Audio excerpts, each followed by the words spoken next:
Tervetuloa tänne Tuija Uusitalon ja itseni seuraan. Meillä on ollut täällä hyvä hetki yhdessä. Me ollaan syöty karamellia ja ollaan perehdytty astrologiaan. Ja jos me lähdetään tästä viime sunnuntai-tilanteesta, eli tämä oli se sunnuntai, kun BB Marko tippui pois ja taloon tuli 4 uutta asukasta. Mutta tässä hetkessä on todellakin mielenkiintoista muutakin kuin vain, että mä oon tämä muutossunnuntai. Niin tässä on muutakin mielenkiintoista, koska tässä on ollut täysikuu. Sen takiahan siellä tapahtui paljon. Tai voisi sanoa myöskin, että ehkä vuorokausi siitä vielä tapahtui niitä käänteitä. Että tämä laukas jonkun prosessin, joka sitten esimerkiksi Marianan kohdalla tapahtui vasta vuorokausi myöhemmin. Pystytäänkö me katsoa Marianan kartasta, että mikä saattoi olla syynä Marianan poistumiseen? Näkyykö se siellä? No näkyy. Ja se liittyy tähän täysikuuhun. Mariana koki, että siellä tapahtui käänteitä ja hän kuohahti ehkä niistä. Hän ajatteli, että hän ei pysty ehkä hallitsemaan niitä tai mitä liet tuntenut. Plus siellä on tietysti muitakin tekijöitä Marianan kartalla. Täällä on Mars, missä se on siellä 17, Venus 18, Merkurius 18. Ne on kaikki täällä.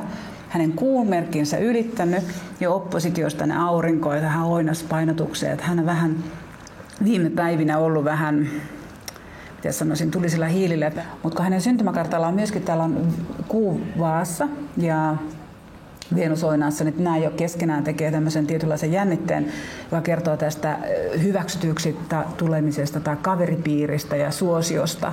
Ja tähän tuli nyt jotain tekijöitä sunnuntaina, jotka kyseenalaisti tämän teeman. Ja nimenomaan tämän mielenkiintoista, miksi hän Tuuli reagoi, koska heillä on tietyllä tavalla samantyyppinen kartta, joskin Tuuli on aurinkokalat. Jos nyt noin niin purkaisi tämän yhteen lauseeseen, niin Marianna lähti talosta siksi, että rakkauksia ja yllättäviä käänteitä. Rakkauteen liittyvä yllättävä käänne. Joo, me viihdytään sitä sun tyttöystävääkin. Mitä tyttöystävää? Mä vaan nyt satuin joutumaan jakamaan sviitin. Ei, mutta tehän kirjauduitte niinku parina. Niin, koska meillä on yhteinen huone. Samalla sukunimellä. No joo. Niin, no joo.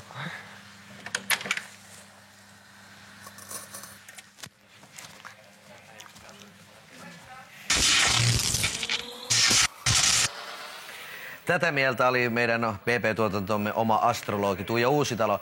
Jos sulla on tiukkaa mielipidettä tästä astrologiasta ja näistä kuvioista, niin lähetyksen jälkeen kannattaa siirtyä bigbrother.fi nettisivuille ja etsiä sieltä puheboksi. Nimittäin meillä on tämmöinen oma pieni BB-aiheinen senssiline, jossa sä voit jutella monien muiden BB-läisten kanssa siitä, että mitä mieltä olet mistäkin kuvioista. Ja nyt astrologia on tänään myös BB-puheboksissa teemana. Mutta me tullaan kohta takaisin studioon. Tässä vielä häätöännestysohjeet ja katkon jälkeen Ruben Stiller.